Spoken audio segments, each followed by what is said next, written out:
Mayday, here. 82, we have smoke in the cabin. Contact, 119.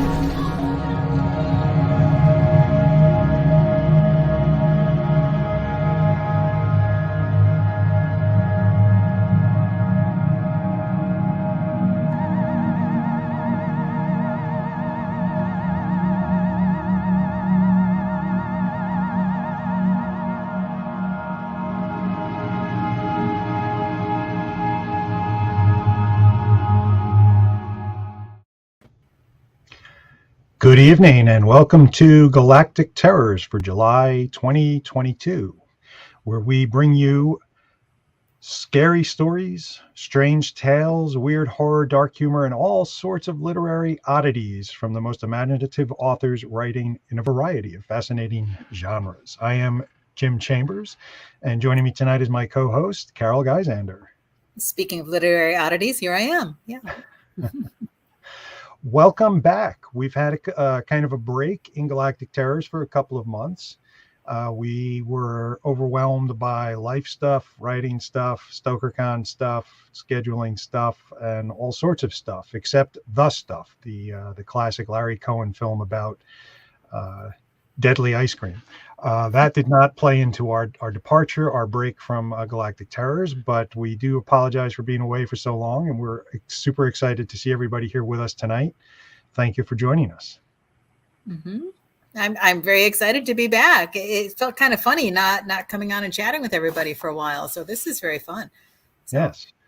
All right, Jim, I just have to say, don't turn around, man. You think I might be in some trouble? I know we were joking about this before. I know it's a little early for Shark Week, but it did seem appropriate for summer, and I'm sure many of us are, doing that annual summer rewatch of Jaws. So I figured I'd break out the shark photo. Yeah, that's awesome. It looks like it's about to bite your chair, so that's cool. Well, that's how I caught that shark. I threw my chair in, and while it was struggling to eat my chair, I knocked it on the head, and the rest is history. Yes. Baloney. Oh, wait. Okay. Yes. Yeah. No, I believe you. Yeah. But we have an exciting lineup tonight. We are thrilled to welcome Joseph Borrelli, Farah Rose Smith, and Tara Laskowski to read with us on Galactic Terrors.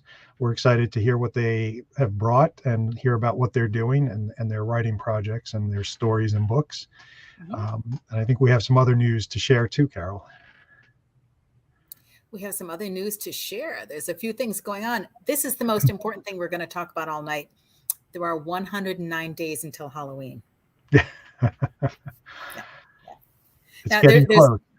There's one thing that we learned from Kevin Wetmore at StokerCon is that all the people who write horror are really the Halloween people. He explained to us that he had to tell one of his young kids why he was busy, and couldn't do something with them because he had to go deal with the book and this and the other. And his wife, corrected and said, "No, honey, Daddy has to go with the Halloween people." And I thought it was the most amazing story. So we are all the Halloween people now. So that's cool. It's true. It's funny how that caught on. I've been seeing people use that phrase on Facebook and other places, just kind of refer to the horror community as the Halloween people, and it's very fitting. Yes, of course, there's probably fewer than 109 days to the return of pumpkin spice everything, but that's a whole nother story. That's a whole nother horror, yeah. Exactly, yes. Yeah. But this is an interesting tidbit. Did you know that Galactic Terrors has an official cocktail? We have an official cocktail. I think, does Nicholas Dyack have something to do with this? Wait a minute. What's that? Does Nicholas Dyack have something to do with this? Somebody asked me the other day, somebody who may or may not have been me, whether or not we had an official cocktail. And it occurred to me that we do. It's very obvious. It's in our name, Galactic Terrors, GT, the gin and tonic. Oh, perfect summer beverage. And so I declared that the gin and tonic is the Galactic Terrors official cocktail. Okay, I'll take mine with a twist of spine. Yeah, that'll be good. Yeah. Okay. So we do have some real updates for you. For those in the New York City area, we are in the midst, the HWA NY chapter is in the midst of the Summer Dark reading series, this is our first summer back since the pandemic shut things down in person. And we're doing these readings at the Oasis Community Garden in Hell's Kitchen. It's on 52nd Street, just off 10th Avenue. It's a beautiful outdoor community garden, and we have done 2 sessions so far for this season. We have 2 more to go, one of which is happening tomorrow night. It is, and it's very fun. This is actually a rain date. If we aren't able to make a particular date, we've reserved the following Friday as the rain date. But it's at 6 o'clock. If you're in the New York City area, please come and join us. And we have 3 tremendous readers tomorrow. We've got Chris Ryan, Randy Dawn, and Farah Rose Smith is reading again. We have back-to-back Farah, so this is pretty cool. That's exciting. In other news, and this, I have to say, Carol, this was the first I'd heard of this, but this is really exciting, this new mentorship opportunity from the HWA with Jamie Flanagan. Mm-hmm. It's a little micro mentoring session in screenwriting for one HWA member. And there's a lot more details that are available about it. But he's a writer and actor and members of the Writers Guild of America East and SAG-AFTRA and a bunch of different things. He's willing to mentor somebody who has a completed script ready to go. So that's fantastic. That's really exciting. Jamie was a judge at the Final Frame Film Competition at this past StokerCon in May. And he is a screenwriter who has worked on The Haunting of Bly Manor and Midnight Mass. And is working on some other stuff, I guess, The Midnight Club and The Fall of the House of Usher, which is really cool. Yeah. So that's exciting. So I think, where can people find out more about applying for that? For those who are on Facebook, in the Horror Writers Association group, there's a big post about it in there, and I expect that there will likely be more information coming up on the horror.org website soon. So okay, cool. So that's exciting. Were we supposed to announce that? Yeah.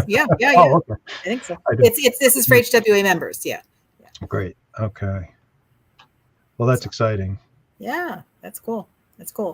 Now, the other thing, the other terrors is the latest anthology that's come out from HWA, and it's Other Terrors, an inclusive anthology. It's edited by Rena Mason, and I don't have my glasses on, Jim. Vince Lagano. I think it's Lagano. Thank you. I knew I wasn't going to say that right. But there's a discount deal with that. With the horror, if you buy the book, you get a discount on a Horror U class. Can you tell us a little more about that?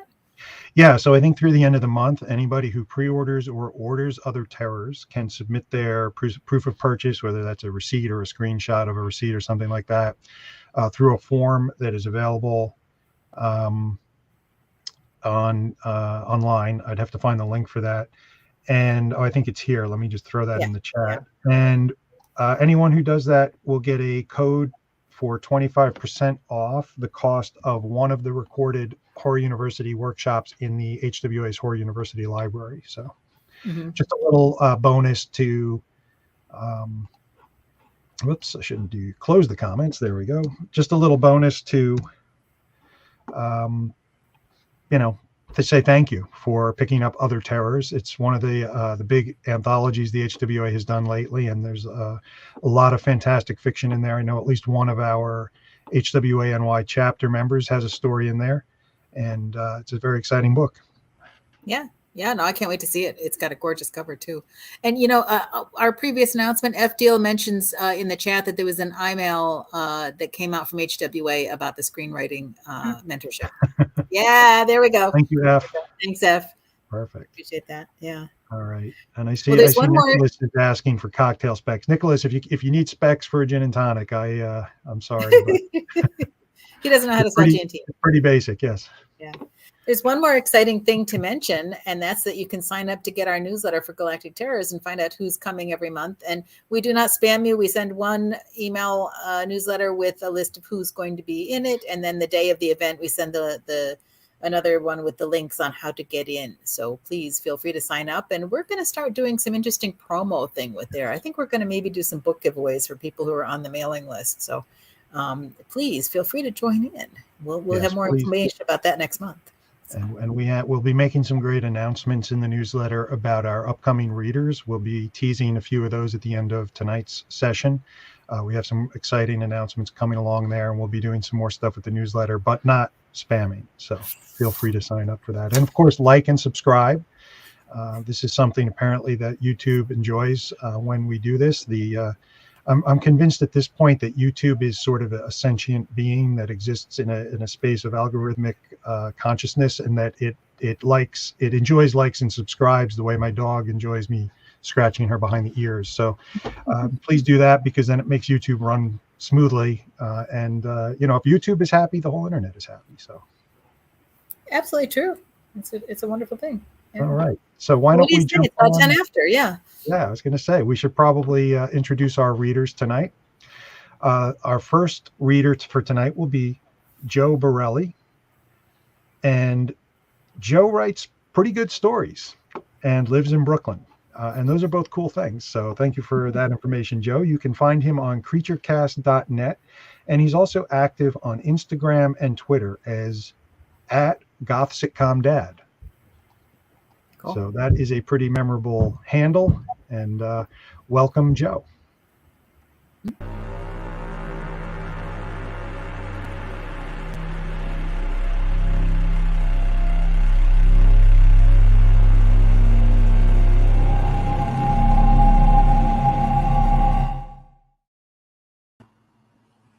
Hi, everyone. Thank you so much for having me. It used to be, by the way, my handle used to be Goth Daddy NYC, but was I getting some strange mentions in my DMs. So I'm really happy to be here. Thank you so much for giving me this opportunity to share my work.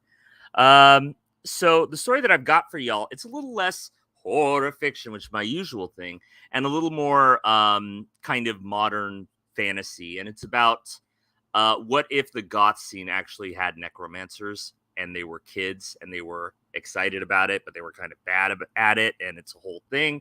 So I'm going to get through as much of it as I can in 10 minutes. I hope you guys enjoy it. This tale means a lot to me. I grew up in the goth scene. I'm there, it's only a phase, they said. And I kind of created it based on things that mean a lot to me. So here is the story of The Veils with Johnny Nix, dead and in concert. Part 1. What a stupid idea. Let's make it work. I tell you, the second we can figure out how to do it, I'm going to bring Johnny Nix back to play one more show, Kira said. Raven stopped touching the earth and thought about it for a second. How would that even work? Even if you got him to agree with it, you'd have to figure out a way to recorporealize him. Nobody's figured out how to do that. No one's figured it out yet, Kira said. Kira and Raven's classes at NYU were finished for the day, and they were in Washington Square Park. They were putting their hands to the earth and opening their senses to the lattice work of decay below them. Attuning to death was a basic exercise for new necromancers, and you could practice it pretty much anywhere. In the midst of life, we are in death, etc. Well, why not go all out then? Why not get Bowie while we're at it? Have him play some more shows. Kira chuckled. Can you imagine how many times the big names get contacted? I heard that if you try to reach Freddie Mercury with a Ouija board, that it just catches on fire. Raven took his hands off the ground and watched Kira. Kira's pupils had gone milky white. How do you feel? Kira exhaled a cloud of fog into the warm spring air. My fingers are friggin' freezing, she said, smiling through chattering teeth. She rubbed her hands together, trying to work some warmth back into her digits. Raven wrapped her hands around his, willing the warmth from his body to hers. The color returned to Kira's pupils, and she looked deep into Raven's eyes. It can be done. I'm sure of it. Do you think Johnny Nix wouldn't have kept going if he were still alive?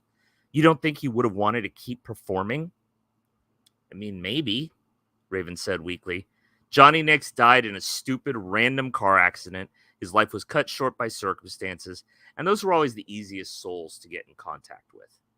It could work. And Raven had wanted to see Johnny Nix and the Veils play live more than anything in the world. Part 2. So, who the hell are the Veils?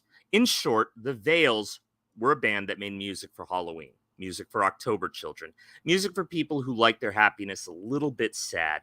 Heavy, slow bass line dominated the songs. The guitars sounded soft and liquid as rain, and the synth danced between them, half dirge and half 80s horror movie theme song. At the center of it all was Johnny Nix. Poor, doomed Johnny Nix. He had a voice like a ghost beckoning you into deep water.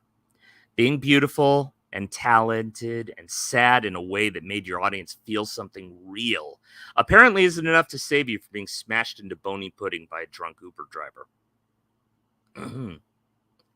Part 3. Meeting your heroes isn't always such a good idea. The first step was the seance, which they couldn't do at the dorm where Kira lived because her roommates complained about the cold. So they took it to Raven's place, which was off campus and full of old school New Yorkers who minded their own fucking business. Kira and Raven sat at the kitchen table, eyes closed, the spirit board centered on the surface between them. So far, all it had done was drop the apartment's temperature and left a sting of ozone in the air. Kira opened her eyes in frustration and looked down at the board. The planchette, which neither of them had touched, was zipping back and forth across the surface as ambient spirits fought to control it. It wasn't working. She exhaled slowly. Shit, she muttered. Don't break your focus, Raven said. His eyes were still closed and his posture was ramrod straight. It's not working, Raven. He opened his eyes and looked at her. You get frustrated too easily. These things take time. Kira watched the planchette slow as Raven returned to his meditations. Eventually, it stilled. Raven was going to be a brilliant necromancer. He never doubted. He never lost faith with himself. He was as steady and implacable as an iceberg drifting at sea. Kira was all rash energy and spectacular failure. It was discouraging. But she pushed past her insecurities and focused again on the now still spirit board. No, we're missing something. Her gaze swept to the room, looking for inspiration. Raven's walls were decorated with all manner of bric-a-brac. Among his collection was a flyer for the Vale's last New York show, which he'd framed and put up over his bed. Inspiration struck. Oh my God, I know what we're missing. Kira pulled her phone and synced it to Raven's Bluetooth speakers. She hit play, and the song Cold Light filled the room. It was their favorite Vale song. Raven shook her head and smiled. We should have figured that out first, right? She rolled her eyes at him and sat back down on the table. The music filled the air. Inhale, exhale, no thought but Johnny Nix and his voice, his face, and the way the song moved them. The planchette moved. What do you want? Are you Johnny Nix? Kira whispered. Silence. If a planchette could look annoyed, this one did. Are you Juan Alejandro Navarro who performed with the Vales as Johnny Nix? Raven said. Nothing. Then, my time is done. I am at rest. Side note, this is a Ouija board. I'm just doing the voices because Spooky Ghost voices are fun. Please, we're your biggest fans, Kira said. She looked up at Raven. We saw you perform at Oddities 2 years ago. The apartment light flickered. Special effects, y'all. Raven, annoyed, switched tactics. I talked to Vince Chu of the band Animals Lost, and he said that he taught you everything you know. Is that true? Kira caught Raven's eye and mouthed, What are you doing? He put up one index finger and mouthed, Wait! Nothing happened, but it was nothing that throbbed with energy. The room felt charged with electricity, then the planchette slowly skittered across the board like an anxious spider. Vince Chu was always a fucking liar. Yeah, but Rosalie's Distress was just a ripoff of our song Apostasy Mine.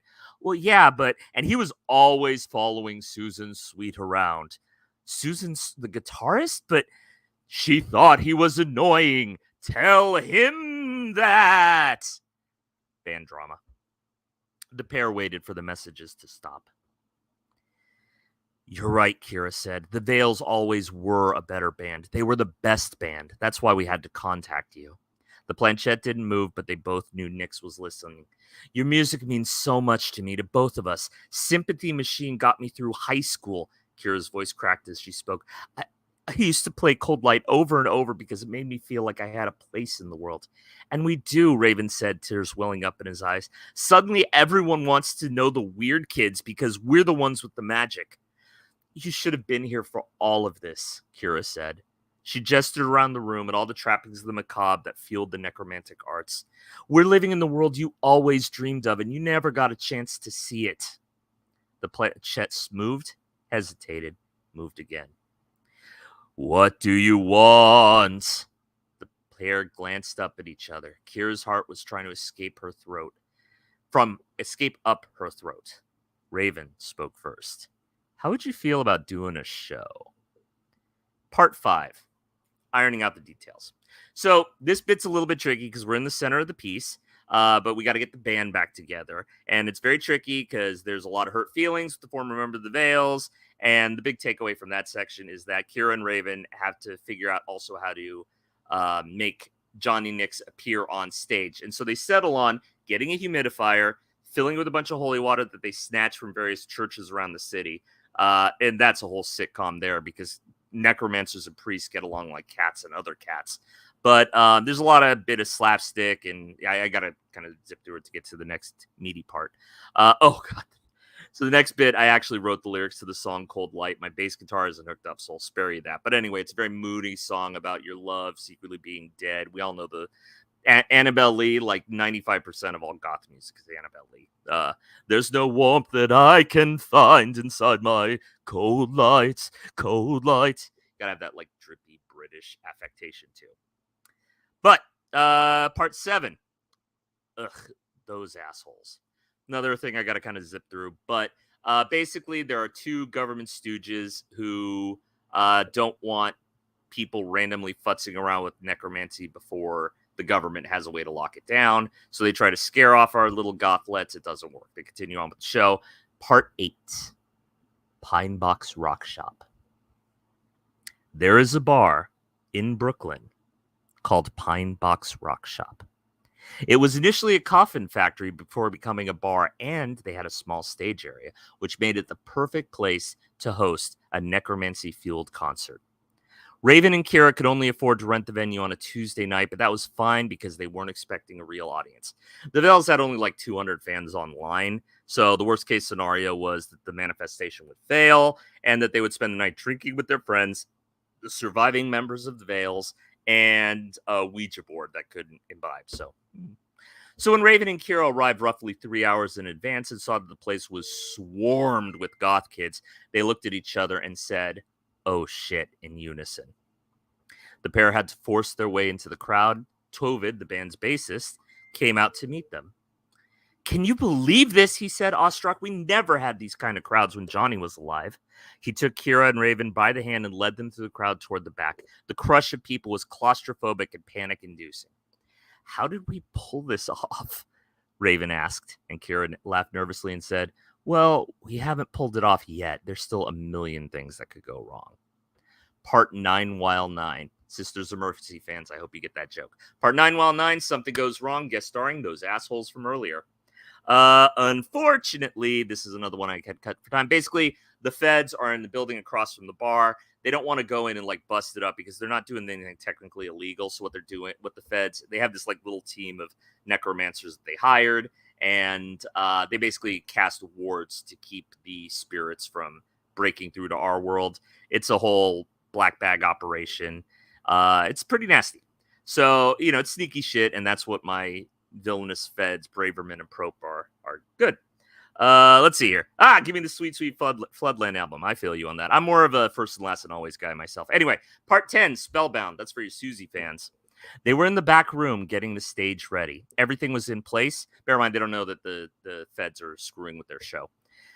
They were in the back room getting the stage ready. Oh my God, did I just accidentally rewrite Rain's World? Is that what happened in this? Anyway, they were in the back room getting the stage ready. Everything was in place. The fog machine was up. The leather jacket was draped ceremoniously over the equipment. The EVP mics were live, and all had passed the soundtrack. So why wasn't anything working? "What's going on, you guys?" the bar manager said. "I've got 500 vampires out here, and they're getting antsy. You were supposed to be on stage an hour ago." "We're almost ready," Raven said, his false cheer wavering. He'd said the same thing half an hour ago. "Well, you had better have to do something, or I'm telling everyone that this event is canceled." "Give us 5 minutes, okay?" Kira sobbed. The bar manager closed the door, blocking out the sound of an impatient crowd. Susan, the guitarist, was on stage noodling around with her guitar, her fingers climbing the frets like a nervous insect. The bassist Tovid was pacing back and forth in the pit. Raven adjusted the fog machine while Kira mumbled incantations before it. Kira stopped her incantation. Okay, let's try this again. Raven flicked it on. Johnny Nix manifested this time, but he was flickering and incandescent as an old film. He was mouthing something, but the EVP mics just picked up static. What's he saying? Raven asked. Tovid studied the manifestation as it blinked in and out. I think he's saying something's blocking him. Raven ran his hands through his hair. This isn't a cell phone dead spot. How can something be blocking him? He looked down at Kira, tears welling in his eyes. We were so close. Kira exhaled. Raven watched her, a twinge of anticipation in his stomach. She was going to be a brilliant necromancer. She was wild and creative, never believed in limits, and brought such joy to the practice. One day the world will see her shine the way that she did. It was over when Kira gave up. And she looked up at Raven and said, possession.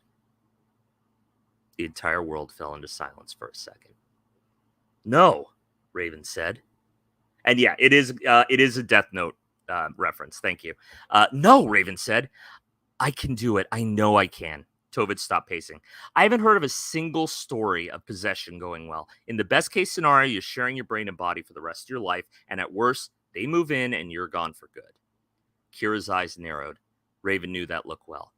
I can erect a barrier and keep myself safe. I will invite Johnny Nix in. He can use my body and he will depart. If he chooses, Kira, it's not worth it. Come on. Either this happens or we've completely failed. A knot tightened in Raven's throat. Then we failed. So what? Just don't ask me to risk losing my best friend. Kira gently touched his face. She smiled at him. You're never going to lose me no matter what happens. She nodded to the bar manager. Let them in. Part 11. Temple of Love. A lot of sisters jokes. The crowd filled in quietly. It was less of a concert than a religious event. The Veils weren't a big band by any stretch of the imagination, but people loved them and their music mattered. Backstage, Kira had wrapped herself in Johnny Nix's coat. Raven stood above her, his hands on her shoulders. They were chanting and rocking back and forth. Every breath they took let out steam. The front row began to shiver. Kira touched Raven's hand and smiled at him. I'm ready. She stood up and moved onto the stage. Before taking the mic, she turned and caressed the guitarist's face. A stranger's voice came out of Raven's mouth. You two got old, huh? Susan Sweet laughed through a sob. She hugged Kira's body. You were always an asshole, Johnny. Yeah, but you loved me. Susan Sweet wiped her eyes with the heel of her palm. Her precise cat's eye makeup became a smudge on her cheek. Always. Before them, the crown shined in the dim glow of the light. Kira, as Johnny, smiled at them. Thank you all for coming, he said. This first song is called Cold Light. The end. Yay! Whoa, that was so much fun. Thank you. Yeah, no, the story was great and your presentation was terrific as well. So it's a little, I had to trim it for time, so there's a lot of stuff missing. But I not nonsense. Check it out. Yeah, I know that was a long story, so thank you for hitting the high points and getting us through it. Yeah, of course. Okay, so you're a musician as well, right? I listen to music. Oh, okay. I have a guitar that I'm bad at, and I have a bass guitar that I'm even worse at. And I'd love to get better at them because I would like to be making the Veils music. But until that time comes, I am just an appreciator of the form. Okay. Well, we have a couple of questions for you in the chat already. My friend Vanessa wants to know, was there a specific inspiration for the story? What made you think of all this? Hi, Vanessa. aka Trinity. How are you doing?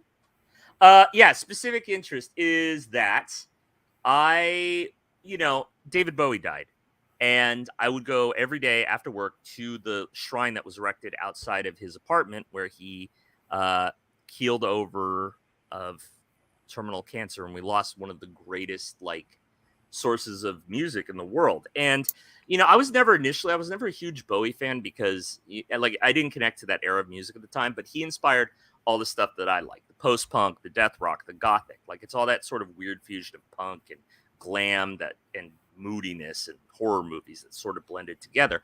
So my original idea was, what if a bunch of necromancers brought David Bowie back for a single concert? Like I have so many musicians that I would love to see one more time. Leonard Cohen, David Bowie, Kurt Cobain, yada, yada, yada, yada, yada, yada. But the problem is that like, if you make David Bowie the main character, then the first question is, why not? Why isn't every one of his fans that calls himself a necromancer reaching out to him? So I thought smaller. Like there's a bunch of goth bands that I love that are long gone, guys like Roz Williams passed away. So I focused on a band from my childhood that I love. I'm a San Franciscan. There's a native San Francisco band called Switchblade Symphony. I took their music. I took the kind of Bowie idea, shrank it to a smaller thing, and then it just turned into a love letter to my scene and my music and stuff like that.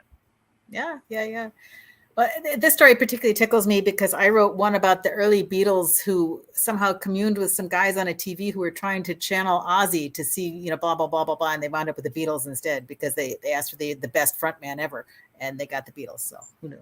So see, I knew I liked you. Yeah. What a hook. I like that. That's cool. Yeah. Okay. We have a question from Nicholas. Are you influenced with the Gothic comedy music stylings of Voltaire? Or the Gothicals? Well, let's see. It's so easy when you're evil. Yes. This is the life you see. The devil takes his hat to me and do it all because yes, I am.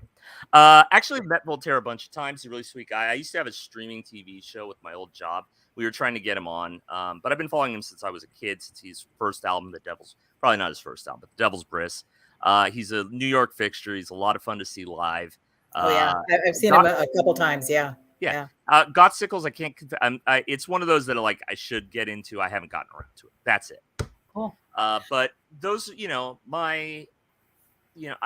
been doing this stuff for like 25 years, so I've got like that part of me when I go to the club is like, I don't know this music. What is this? And then another part of me is like, oh my God, these people are still making this stuff and it's still interesting and new and I connect to it. And it feels like this longevity, like it's going like the goth scene, the post-punk scene, the dark wave scene is all going through this big rebirth. And it's a wonderful time to be a fan. So when I can, I go out. I actually was a couple of days ago was over at Baby's All Right watching Vision Video for you TikTok people who know Goth Dad. He's the bee's knees. So definitely go check him out. Okay. One last question here. Victoria says, I love the idea of government oversight on necromancers. Is that something you've considered a lot? So that actually came from working in tech when I was younger. Roll with this here. And the idea is that necromancy in the story, and I get into it in the full version, but necromancy in the story is incredibly new and nobody's figured it out except the Goths because they're always already kind of spooky dooky. But any kind of new, anything that doesn't come out of the DARPA labs or but has the potential to have this serious like world altering thing would be of great interest to the government. So I had the notion of like a bunch of squares in the government having to work with the cast of The Craft to try to figure this all down, to figure it all out. And that is a joke that I had to boot from the longer version. But it's just this idea that like there's always going to be a force for control. But the other thing that I did was my two feds are a little goth themselves. So one of them has this very dangly earring.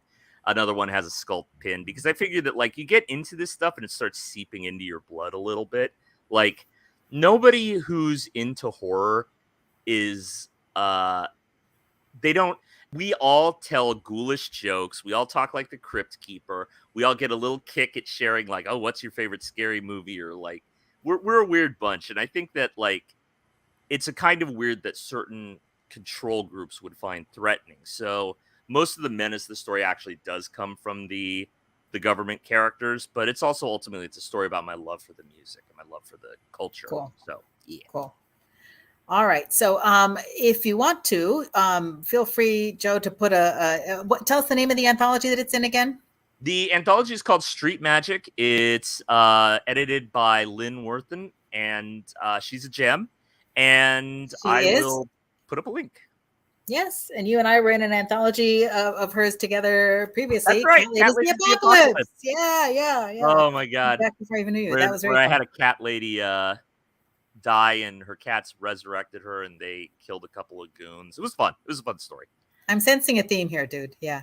Well, cool. Thank you so much for sharing your story. And we've had a delightful time talking with you. We're going to come back at the end. All of us will come back on together, and you can tell us about what other things you have going on. Okay. So thank you very much. Thank you very much. Appreciate it. I can't wait for everyone else. I cannot wait to hear your stories. Cool. Yeah, this is fun tonight. It's fun so far. What I'd love to do is introduce our next reader. Farah Rose Smith was born and raised in Rhode Island. She is the author of the novellas Anonyma, The Almanac of Dust, and Eviscerator, as well as a winner of multiple festival awards for screenwriting. Her first collection of short fiction, Of One Pure Will, was re-released by Trepidatio Publishing in September of 2021, and her novella Anonyma is forthcoming from Grimscribe Press. She's a graduate student at Hunter College in English Literature and Disability Theory, and you can find her at farahrosemith.com and on Twitter as Farah Rose Smith. So thank you, everybody, and welcome to Farah.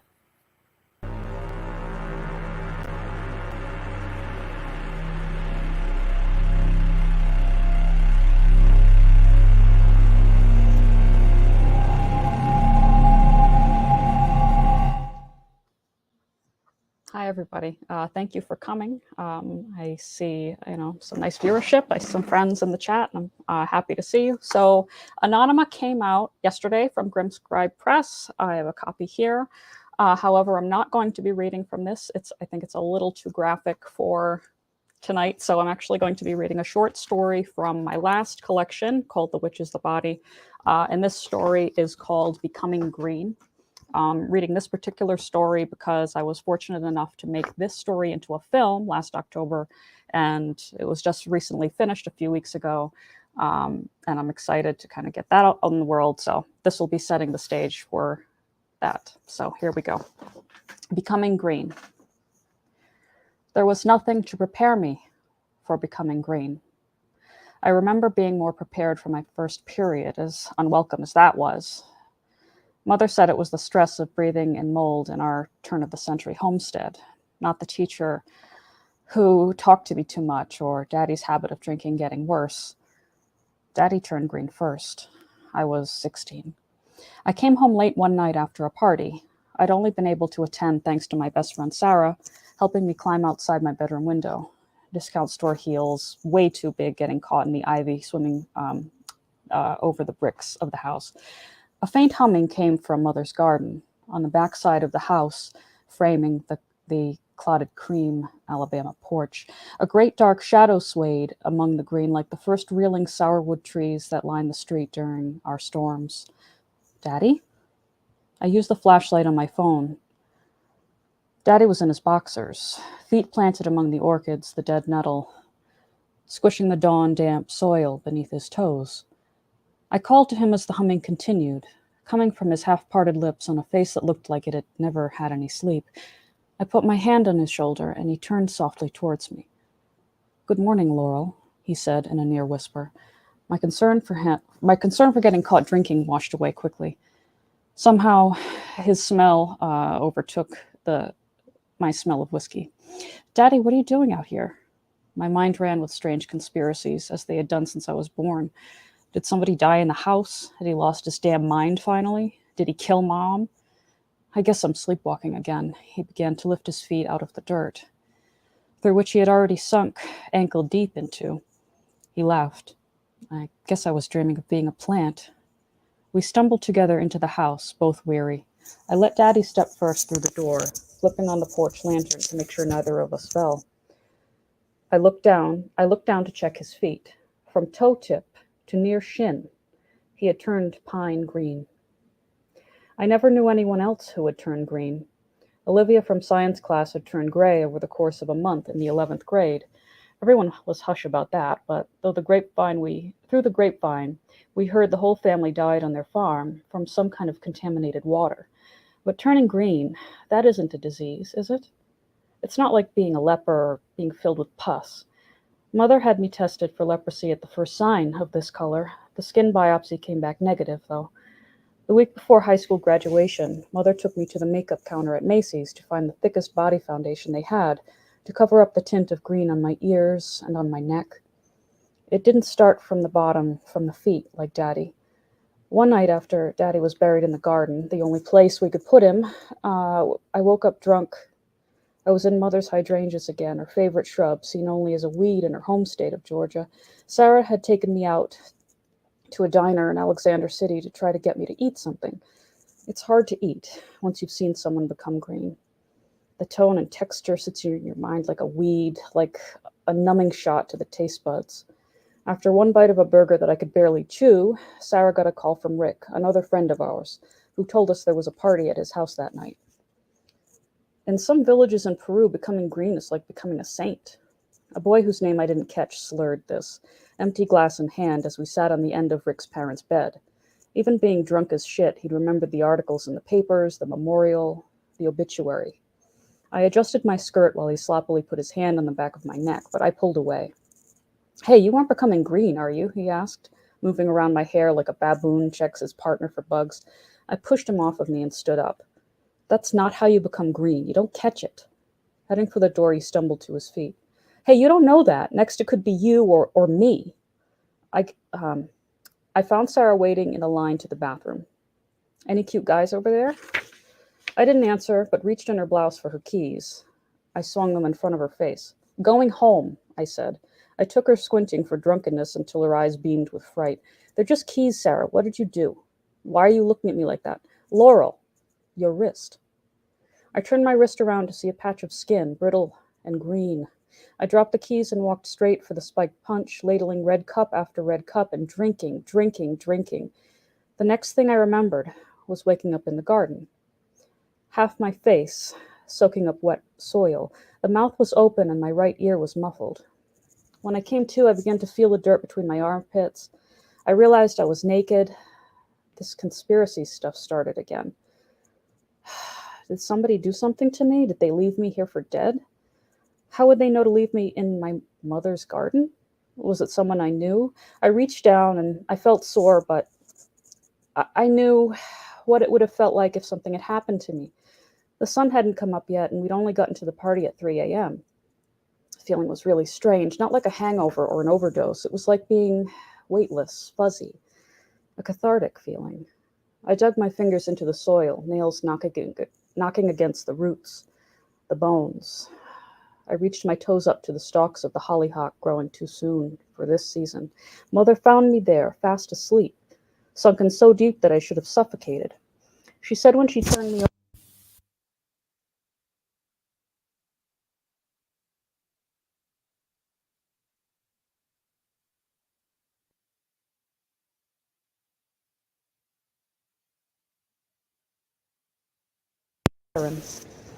Following weeks were filled with trips to the dermatologist, to the dietitian, to the gardener, emailing anti-pesticide companies and getting copies of Daddy's autopsy results even, for comparison. My mother's efforts annoyed me. So what? I was becoming green. Daddy didn't seem unhappy before he left. Hell, the body they found in the woods was barely identifiable as his anyway. For all I knew, he could still be out there. But deep down, I knew it was him. There was a lot more to becoming green than loss, and the stigma, it was tiring. Mom told me not to tell anyone, that it was a big deal, that I was too young and I couldn't handle it. I knew that, same as always, she was just too normal to handle me. I'm going to skip 2 paragraphs just to speed it along a little bit.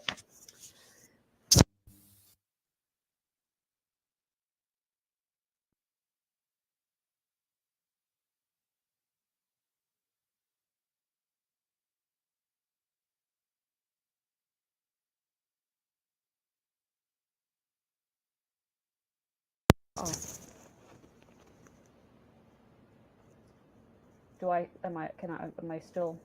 Can you hear me? Gotcha. Okay, I'm sorry about that. By midsummer, my entire body had taken on the late stage green hue. At least twice a week, Mother would find me lying naked in one neighborhood garden or another, to the point where she knew to bring a bathrobe with her when she scuttled out of the house to find me. Sarah thought that maybe becoming green was a phase, that what happened to Daddy was rooted too deep in my subconscious and my body, that I was working something out in some kind of psychosomatic way. Sarah meant it kindly, not like the doctors. Every one of them thought I was nuts. Asked me if I was taking colloidal silver or something, to which I would stifle a laugh and remind them that I was not becoming purple. Besides my mother's general shame and disappointed malaise, I couldn't find a job as much as a burger joint or hardware store. Nobody knew what becoming green was yet. If it was contagious, would everyone die within a few years of starting to turn green? I'd steal some change from my mother's purse and buy tiny potted plants at the local garden shop, dousing my face in enough makeup for a clown so that I wouldn't be seen. The last time I saw Mother, we were sitting across from each other at the table. The last part of me to become green were my eyes, to which she remarked that it was like staring at a reptile or some green devil. I told her there was no such thing, that I would always be her daughter. She started sobbing. I didn't deserve the guilt I felt in that moment. I never asked to become green. Daddy hadn't either. It just happens, as simply as the grass grows. Sarah was taking a gap year before college to volunteer at the local animal hospital. Her parents were on vacation that week, so she let me crash at her house to escape my mother's excessive mourning. She's just old and stupid, I said, when Sarah asked why she thought Mother was being like this. She never saw anyone become green before Daddy and me, so it's not something she understands. No one really understands it, do they? Sarah said quietly, clearly not expecting any answer. I knew becoming green had hurt our friendship. We couldn't go out for ice cream for years, couldn't go to the beach. We, or our other friends, grew distant in fear of some kind of humiliation, I guess. She was the only one who stayed. My last memory of my body was falling asleep in Sarah's bed, our arms interlocked like Jane Eyre and Helen, and somehow, like some heathen stroke of consumption, I passed from the arms of my sister into a temporary unknowing.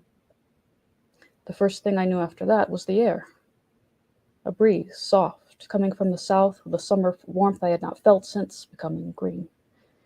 Mother had buried me in the garden, planted again when she became lonely. Years have passed since then. I see her sometimes, frail, slow, ambling out into the garden with her walker, watering me gently.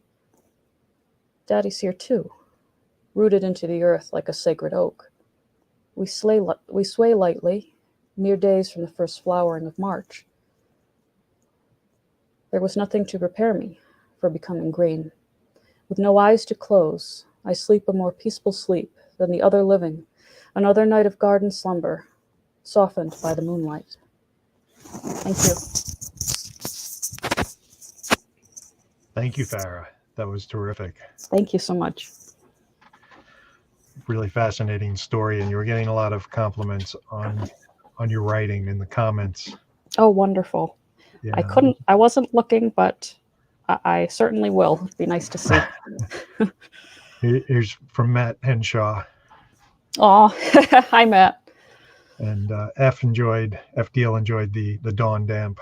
Oh, So thank you, nice. F. Yeah. Thank you. So we do have some questions for you in the chat, but I have one for you about the collection that you were reading from, because the title is fascinating me. The Witch is the Body. Is there a story behind the title?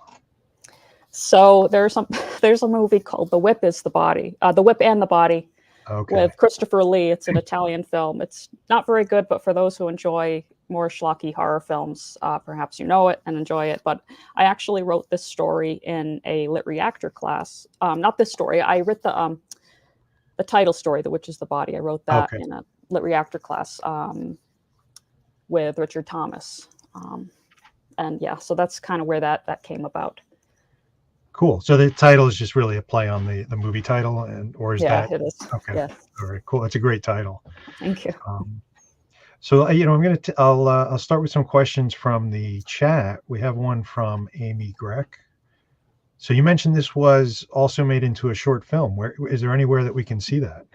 So right now, it was just finished, and it was actually just accepted into one festival called the Hollywood Shorts Fest. It's currently just waiting for decisions. We're waiting for decisions for a million festivals. So I'll be announcing screenings on my social media over the next few months once I see, if and where it gets placed.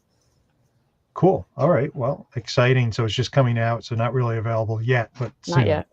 All right. And then related to that, Teal was wondering where did you shoot the film? So we shot it in Queens, in Astoria, and also a little further down. I think there was we went to a little pharmacy in Jamaica, Queens, that let us film in the store. So it was very much a very small skeleton crew production, but considering that, it's really the cinematographer, Sam Kruger, he did an absolutely astounding job of making it look really beautiful. So I'm hoping that people will get the same feeling from the movie that they get from the story. Cool. All right. That's great that you were able to shoot it locally. Yeah, definitely. That's nice. Yeah. We have a question from Nicholas. How do you think the stories from this collection have evolved or grown from the stories of your first collection? So is The Witch is the Body your second collection or third collection? Yeah, it's the second collection. Okay. The first one was of One Pure Will, which first came out from Aegeus Press as a collector's edition, and then from Trepidatio. So those stories were, I can't really look at my old writing. It's painful. I'm sure it is for many people, but a lot of those were written via some kind of like surrealist techniques, cut-ups, very kind of complicated, more poetic attempts, whereas the stories in The Witch is the Body, I was trying to be more linear. I was trying to have a more contemporary voice. I think, to be perfectly honest, letting go of some of my own kind of beginner writer artistic pretensions let me get to a different level. So I'm very proud of what's in there. So yeah. That's great. Yeah. So I think that actually leads kind of to a question that I've been wondering, which is, so you are a prose writer and a screenwriter. Mm-hmm. Do you feel like you're one or the other comes sort of first, like you're a prose writer who does screenwriting or a screenwriter who does prose writing, or do you feel more comfortable in one or the other form? I definitely feel more comfortable as a screenwriter, but I don't identify as such because it's such rare work for me. Usually what I do now is I'll write a story first and then I'll adapt it into a screenplay. So, okay. But I think the way I write is probably more suited to prose. Right. Okay. Do you find that doing that adaptation influences your writing? Like, does your prose evolve because you're adapting it for the screen? It does, because you have to you're splicing it down so much to create a visual story rather than a story on the page. So it does help me be I can see that I've become a lot cleaner in my fiction writing, letting go a lot of excess stuff that I didn't really need. And I guess the challenge there is just maintaining enough poetic voice that I feel like I'm still myself while still getting to the point. Yeah, it's interesting. I think a lot of writers, work in different forms, and I'm always curious about how doing the different work affects their overall writing, and it's just interesting to hear how the process of going from one form to the other kind of changes your perspective on what you're writing. Yeah, and I think stepping away sometimes too, because I do glass art as well. So I sometimes stepping away and doing different forms and then coming back to fiction writing is a really interesting thing, because you see different things coming out of you. So what kind of glass art do you do? So I make glass beads. I do stained glass. I also am starting small scale sculptures in borosilicate glass. So I'm kind of in a amateur area, but growing, taking a lot of different technique courses, but mainly I'm doing glass beads and jewelry. That's great. And it's spooky. So if anyone's interested, it would fit people's interests, I think. So Nice. Yep. So we have another question from Teal. This is, as he calls it, a nerd question. But he has to ask, is the cat on the shelf behind you, is that the cat? And I think I know what he's talking about, but I have an encyclopedia of cat breeds. Is that what he means? Okay. Yeah, I And think then that's what he's. Many different little trinkets, gremlins and cats and Mothman. I don't know if you can see him. Not to take away from. Oh, is that Moth? I love Mothman. Yes. Oh, that's so cool. Yeah, this is a statue from Della Mordico. They're on Etsy if anyone's Yes. interested in cryptid sculpture. So yeah, just a little aside. That's beautiful. I'll have to look that up. I'm a big Mothman fan. I love the John Keel book about that. But I suspect that Teal was asking about, there's an old TV show. Yeah, here. Yeah, no. THE Cat. He thought he'd found another cat fan. No, they're a rare breed. unfortunately. Awesome. Well, Farah, thank you so much for sharing your story with us and for giving us such a wonderful reading. We'll have you back at the end to tell us what you've got coming up in the future, and we'll talk some more. Okay, cool. Thank you so much. Great. Thank you. All right. Our next reader tonight is Tara Laskowski. And Tara's debut suspense novel, One Night Gone, won the Agatha Award, McCavity Award, and the Anthony Award, and was a finalist for the Lefty, the Simon and Schuster Mary Higgins Clark, the Strand Critics, and the Library of Virginia Literary Awards. Her second novel, The Mother Next Door, was called a polished and entertaining read by the New York Times Book Review. She has also written 2 short story collections, Modern Manners for Your Inner Demons and Bystanders, and has won an Agatha Award and a Thriller Award for her short fiction. Tara loves creepy dolls, Halloween, gothic horror, rainbow unicorns, and red-hot potato chips. She grew up in Pennsylvania and lives in Virginia with her husband, fellow mystery writer Art Taylor, and their son, Dashiell. Follow her on Instagram and Twitter at Tara L. Writes, and find her online at taralaskowski.com. Please welcome Tara.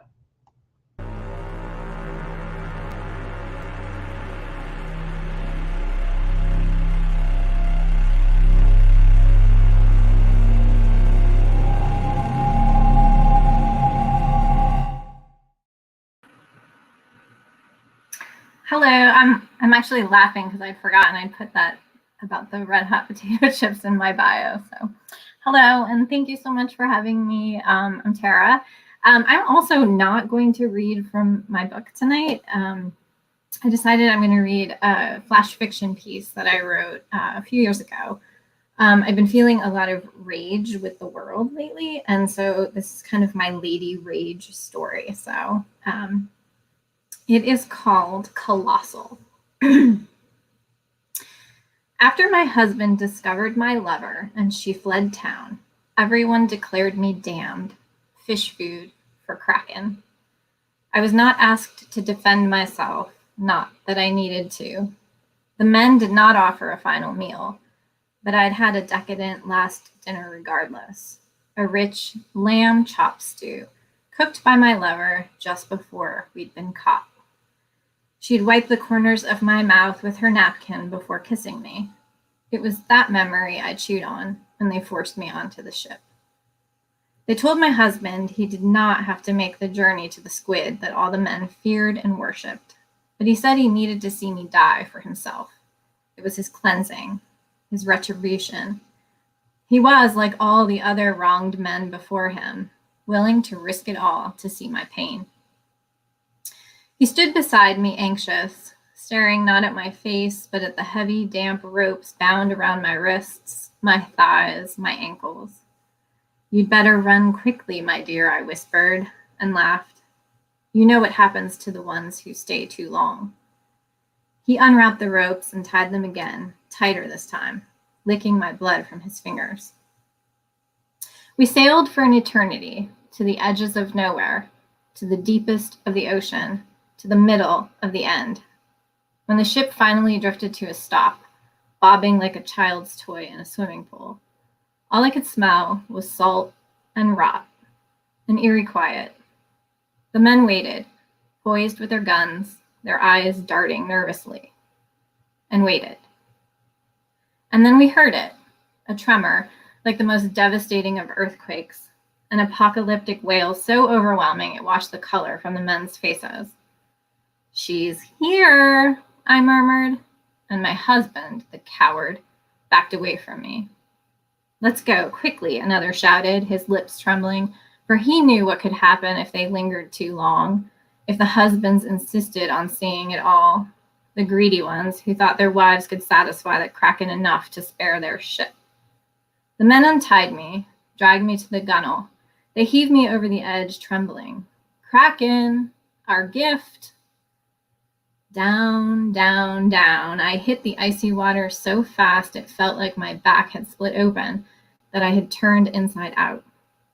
At first the water was emerald green, the color of my lover's eyes, but as I sunk further, the sea darkened, swallowing the sun. I drifted down like hot wax, swelling and bulbing, nudging up against unseen things, a soft yielding here, a nip there. The squid bellowed again. What had sounded chilling above, though, worked its way through me like a lullaby here in the depths. I saw nothing but her, a pulsating gray glow, as colossal as a mountain, bulging and twisting in an impossible silence. I did not try to get away. I found I did not want to. I opened my chest, slung my arms back, parted my legs. The squid contracted. Her tentacles, long, twitching, suddenly tensed like rubber bands. One whirled around me, wrapping. Hundreds of tiny sucking membranes fed on my cuts and burns. She rolled me toward her horrific, trembling mouth. Then, darkness. When I woke, I was dead. When I woke, I was inside Kraken. No, I was Kraken. I could see through her large eyes, sense her loneliness and anger, feel our drifting tentacles clench and unclench. I was Kraken and all those who came before me. I could see that child's toy above us, its defiant dance on the surface. Could feel my husband's self-righteous gaze. He believed he'd won, that he'd forever separated the two women who'd lain in a field of heather under a full moon. I twitched. "Feast," I said, and didn't say. "Destroy," I whispered, and did not whisper. I trembled as we descended, and I remembered all the things that would never be again.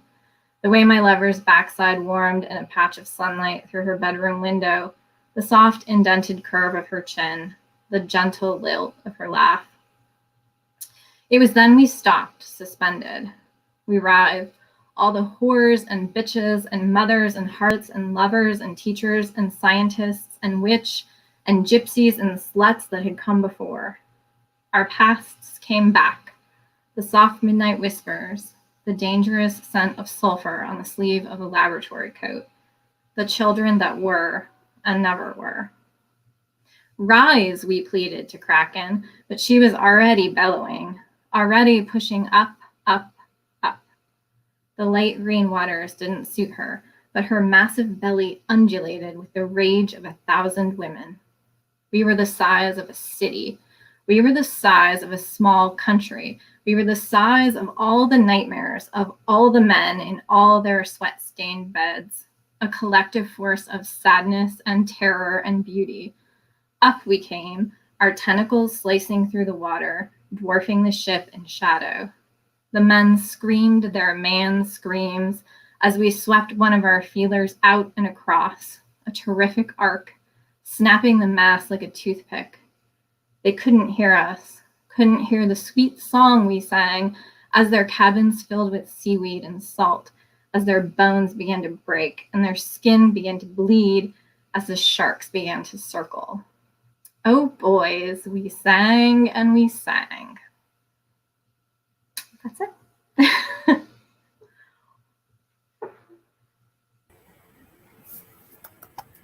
Thank you so Oh, much. fantastic. See, this was very prescient for Jim to put the shark up behind him. Right. They're coming for you. Yes, no escape.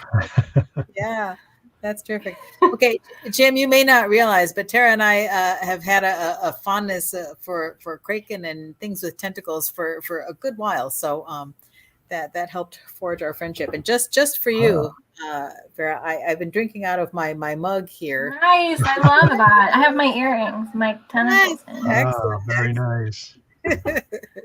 Well, we did have a cracking comment in the chat there, but from Nicholas about making a cocktail, but not with Kraken rum, unfortunately.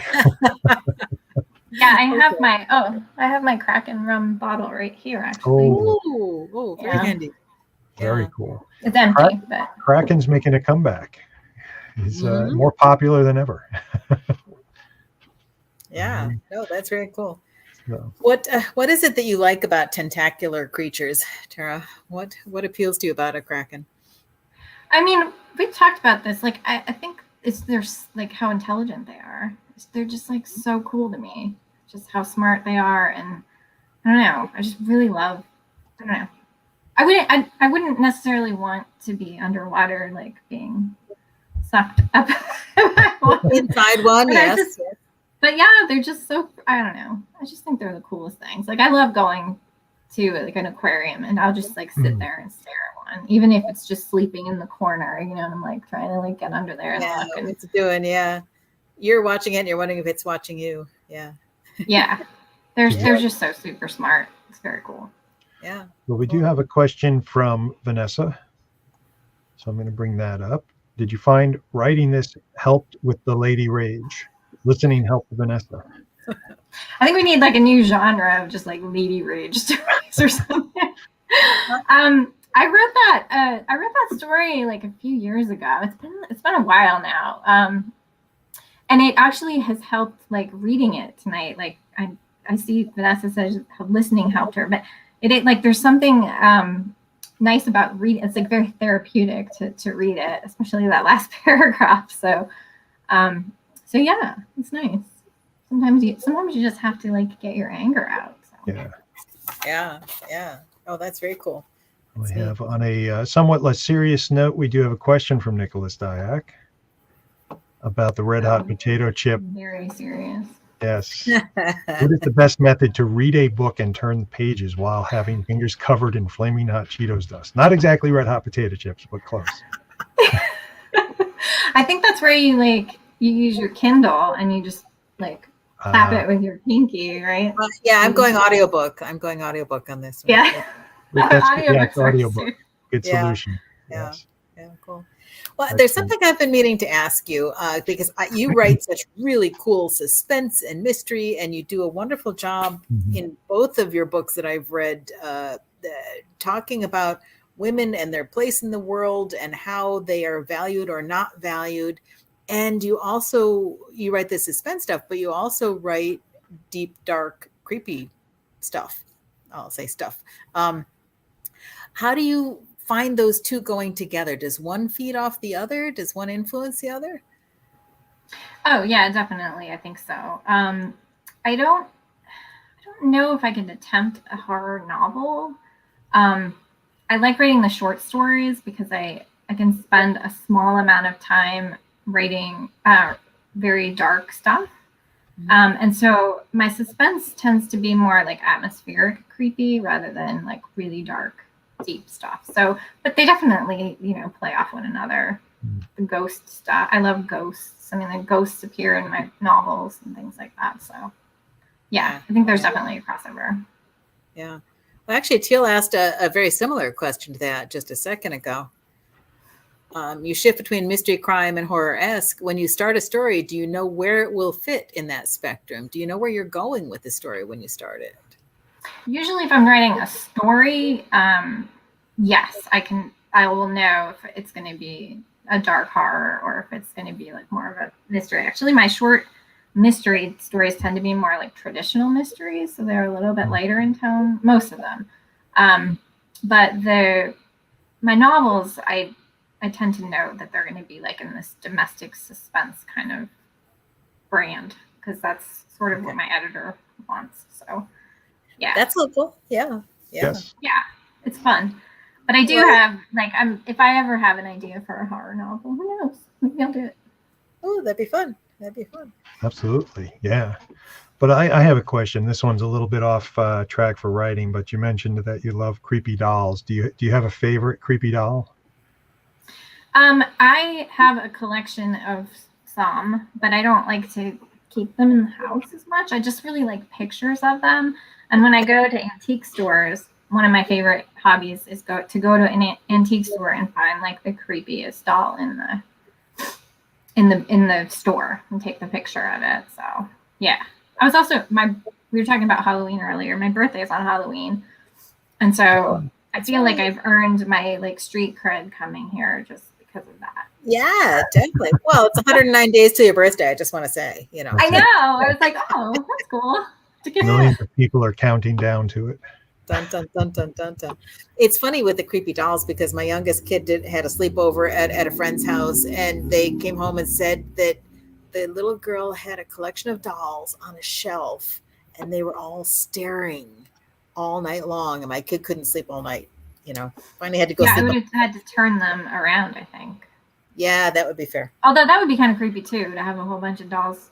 Yeah, never mind. I was going to say that might almost be worse, right? Yeah, that might actually be worse. Never mind. Okay, we're going to be expecting that story in a couple of weeks, please. So yeah. Yeah, that's a great prompt for a story. It's funny, there was an anthology that Ellen Datlow did a few years back that's basically the doll. I forget the doll collection. I think it's called. Collection, yeah, it's great. I love that one. So there's a lot of horrific ground to explore there. So. Yeah, well, that's kind of cool. So, when you're doing a mystery story, how do you start? Do you think of what point you want to say about society? Do you think about what the problem is? Do you think about the characters? How do you base your mystery stuff? It usually actually always starts with setting. Like I need to know where it is and what the what the place looks like. Before I could put people in it and make bad things happen to them. So like with my first novel, I really wanted to write about a beach town during the off season. So like when the tourists go away and like what happens and who are the local people that stay. And that was really fun. And then my second book is actually set in like a suburban cul-de-sac during Halloween. So it was like, okay, the suburbs can be very dark to me. Like I find them creepy. And the idea of like moms and competitive moms and in like a cul-de-sac where you can kind of see everyone. I find all that creepy. So that's kind of where I start. And then I sort of build my characters and what happens after that. So you start with the setting and then think what could have happened here. That's cool. Yeah.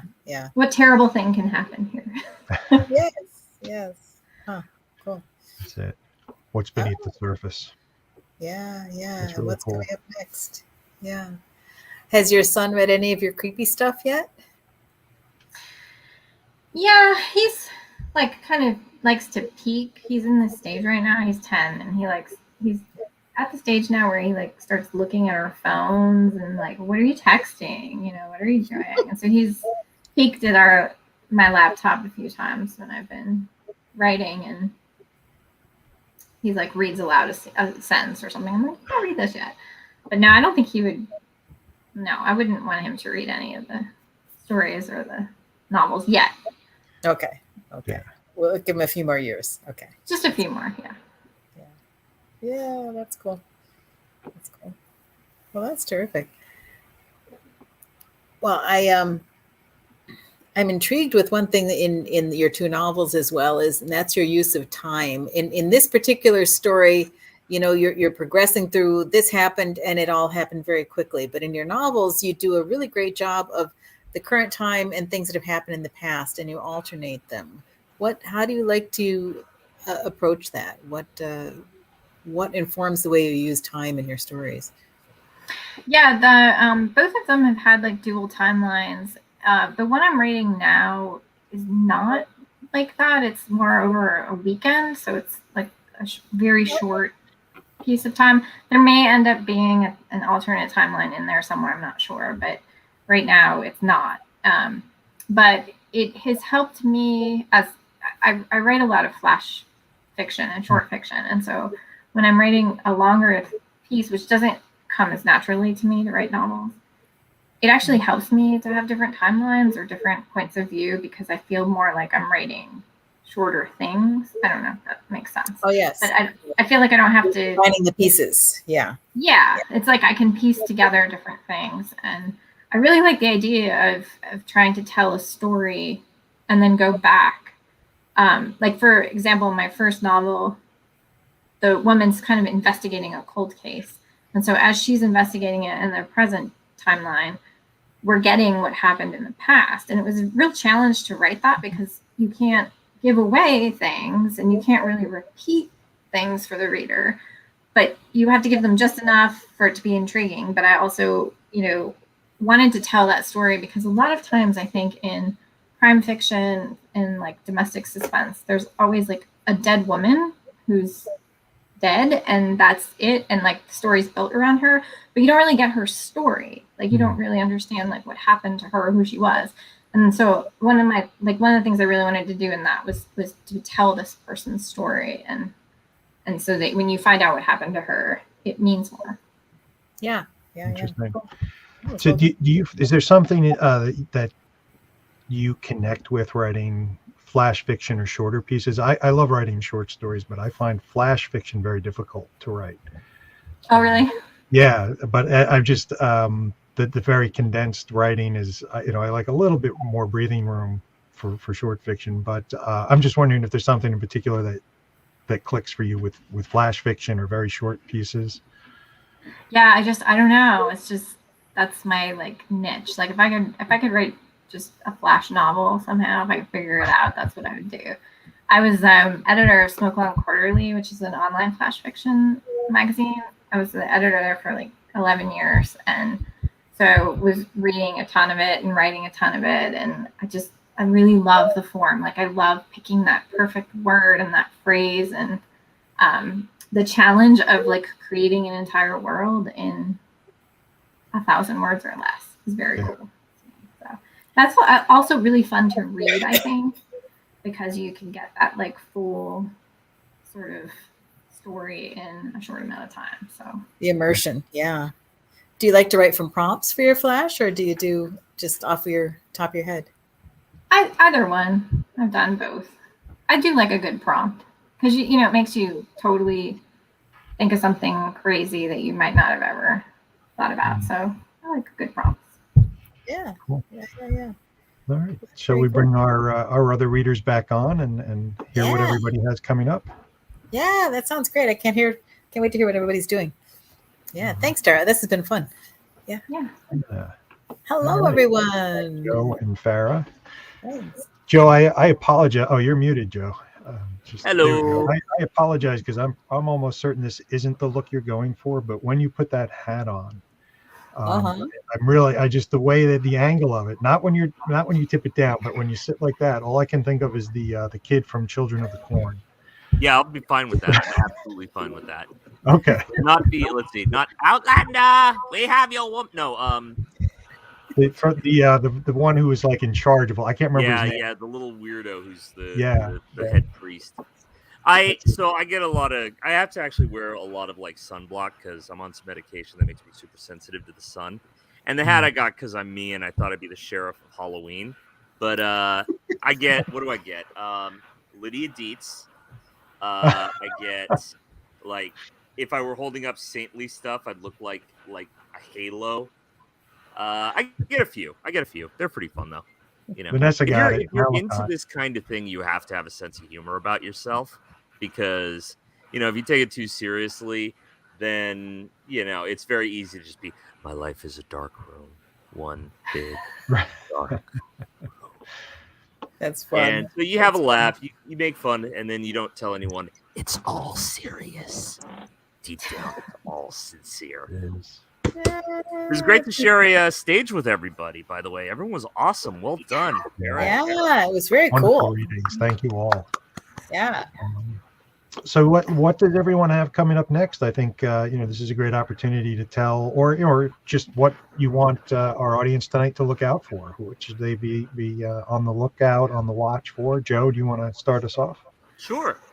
So for those of you who are in the HWA, I write the Entombed by My Long Boxes columns that are all about comic books and horror, which is another one of my great loves. So you can catch me every month that, unless I take a month off, because sometimes. I am currently working on a middle grade short story collection called Terrifying Tales for Rotten Kids, where I try to impart good lessons to the youth in the guise of psychologically maladaptive storytelling. That one's I'm having a lot of fun with that. Hoping I'm about halfway through it, so it's a novel, or it's big chunky work, but it's going pretty well. And finally, for those of you who are terminally online like I am, I run a horror gaming Twitch channel called Team Coward. This Saturday, we're going to be playing the entire run of The Quarry, which is the new supermassive horror game. It's going to be me and a bunch of friends. We're all going to be dressed like pervs. It's going to be a great time. I hope you guys can join us. That is twitch.tv/Team Coward. Team Coward. Yeah, feel free to put that in the chat. Yeah. Please do. That sounds fun. Yeah. Mm-hmm. Cool. Farah, how about you? So my novella Anonyma came out from Grimscribe Press yesterday. I did want to note that 50% of the earnings from those sales will go to the 988 Suicide and Crisis Lifeline. So that was a decision between myself and the press owner, John Padgett. So that's very important to me. Also, I'll be selling books and my weird, creepy jewelry at the Morbid Anatomy Library's flea market in September. Cool. So if you're looking for any of my books, they will be there. And also, I did have a novella released kind of under the radar called Lavinia Rising. That is a retelling of H.P. Lovecraft's The Dunwich Horror from the perspective of the one, for the main female character in there, Lavinia Waitley. People can find that just by looking on Amazon. It's up there now. So, yep, that's pretty much what I have going on. Excellent. Yeah, I have to check that out. I'd love to. I love to read sort of inversions of Lovecraft stories. Yeah. Yes. And Tara, what have you got coming up that we should look out for? Well, I'm currently trying to work on my third novel, which I want to stab myself right now trying to do that. So we won't talk too much about that one. I do have a story coming out in an anthology that's being released next month. It's from the Chesapeake chapter of Sisters in Crime, which is my local Sisters in Crime chapter. And it's called Magic is Murder. And my story is called The Wig. And it is about a woman who is in the metro station and finds a wig in the corner and for some reason picks it up and puts it on and creepy things happen. So that is coming out in August sometime. I can't remember the date. So that's on Amazon. Yeah, that's about it. That and the stabbing myself novel. Right. Well, hopefully you won't bleed to death while writing the novel. Hopefully. Yeah. What about you, Jim? What have you got coming up, or anything you've published recently? She asked. Hint. Yes, that is a hint for me to mention this fantastic anthology that is lurking behind Carol's shoulder, called Even in the Grave, which Carol and I co-edited. And this is an anthology of ghost stories just published this month by eSpec Books. And it features a ton of great ghost stories by,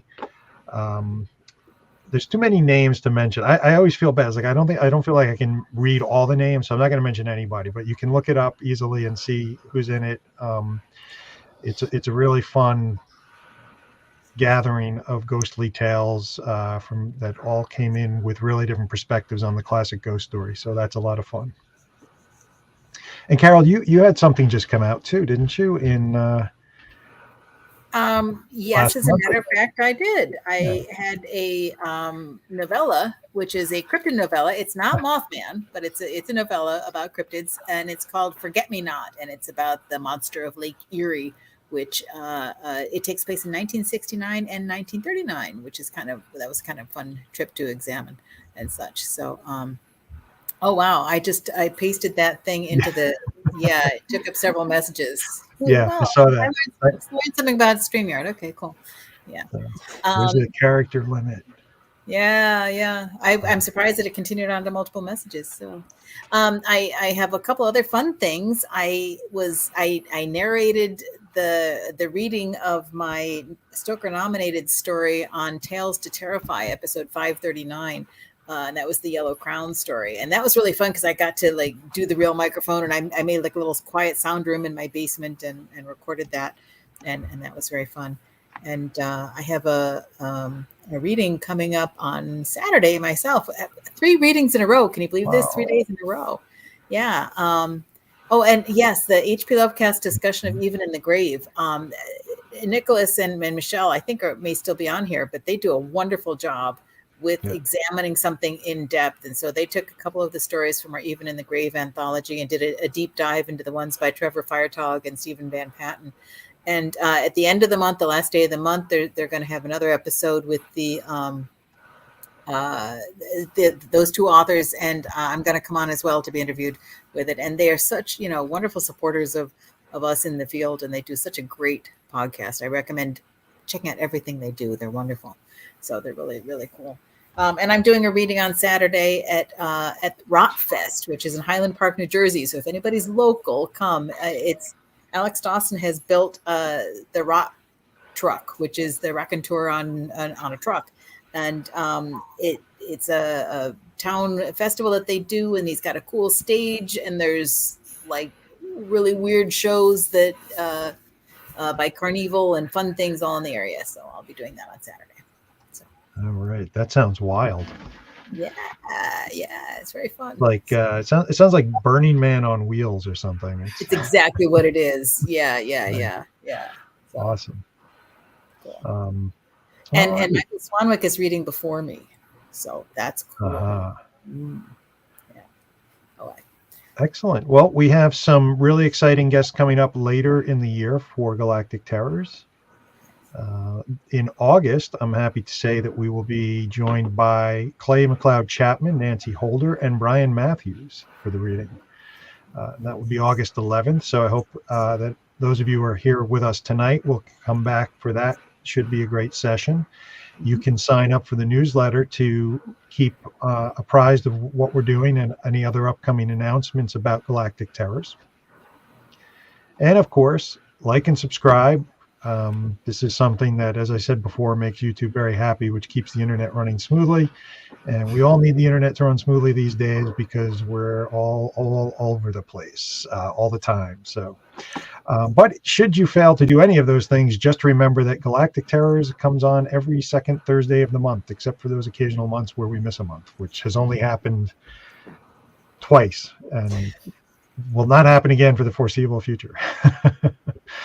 We have quite a lineup that we're putting together for the rest of this year. Just a quick highlight of some of the folks who have signed on to read, and we'll be announcing dates and lists as we go forward. But we have Eric T. Johnson, Jonathan Lees, and Wendy Wagner. Wendy Ann Wagner coming to join us, Michael Arnzen, Michelle Brittany, Stephen Van Patten, Kenneth Kane, Nicholas Dyack, Karen Hewler, and Todd Kiesling, and several others that we just haven't firmed up a date yet and confirmed everything, but we should have a great lineup for the rest of 2022 and on into 2023. So we hope to see you back for all of those readings. All right. Yeah. Thank you, Michelle. So some exciting stuff. And as Carol said, we're going to try and do some book giveaways through the newsletter. So if you like to get free books, go ahead and sign up for the newsletter. And I think that's pretty much everything we have for tonight. Would our readers like to share a final word for the crowd watching out in the ether? I have one thing. I think we have to say happy birthday to Farah and Joe because they have birthdays this month. Is that true? A couple of days ago, actually. Yeah. Yeah. Oh, Farah, I thought you had a birthday in July. Am I wrong? Okay. September. Okay. Okay. That's okay. I was close on one. All right. Just Well, run with that. I will do everybody the favor and not sing. How's that? Well, happy birthday, Joe. Did anyone ever do that thing where you went out for dinner and you told the restaurant it was your friend's birthday when it wasn't and didn't tell your friend you were doing it? Okay, so full disclosure, I am grotesquely extra in my life. And so what I do is I don't do one birthday. I do an entire month of birthdays. I call it July, and it's a every weekend or a couple times in the week, I'll do something that I like. So like a board game day, goth club night, concert, horror movie. The Twitch stream is one of mine. And I just drag my poor friends through every single whim that I have for a full month. And I call it July. And they know that it's preparation for my real celebration, which is October. Okay. Oh my God! You must have or need like custom calendars, Joe, with the months written. Yeah. I am a lot. Well, thank you for sharing all your muchness. Yeah. Thank you. Thank you very so, much. Carol, did we cover everything we need to? Yeah. This has been so much fun having you all on. Thank you so much for sharing your time and your talent and your treasures with us. We really appreciate. This has been a great way to get back into the Galactic Terrors groove. Thank you. Yeah, terrific. All right. Well, take care, everybody. Have a good night and enjoy the rest of the summer. Yeah, thank you. We get our